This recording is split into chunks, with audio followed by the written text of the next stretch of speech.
গত ১৯ তারিখ থেকে আমাদের প্রবাসে যে ভোটাররা আছেন তাদের নিবন্ধন শুরু হয়েছে।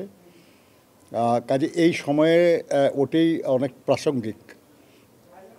আপনারা এটাও জানেন যে প্রবাসী বাংলাদেশিদের ভোটের অধিকারের জন্য আমরাই সবার আগে বলেছি এবং আমরা এটাকে আমাদের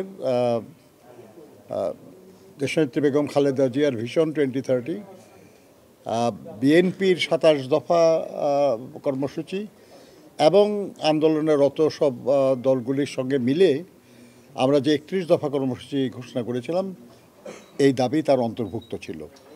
সেই সময়ে অন্যদের কারো এই দাবি ছিল না।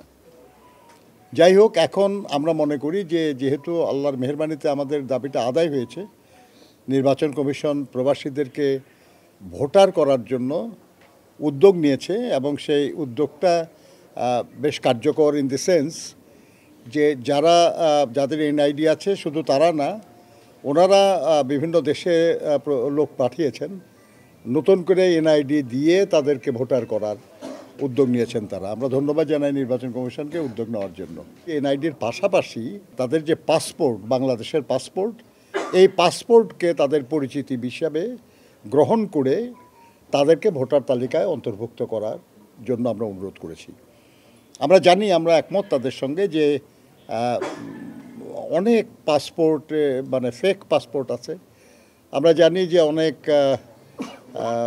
যারা বাংলাদেশের পাসপোর্ট পাওয়ার যোগ্য না, প্রাপ্য না, এমন অনেক মানুষও গত সরকারের আমলে বাংলাদেশের পাসপোর্ট পেয়েছে। অনেকেই দুর্নীতি অনাচারের মাধ্যমেও সংগ্রহ করেছে। আমরা অবশ্যই চাই না যে তারা বাংলাদেশের ভোটার হোক।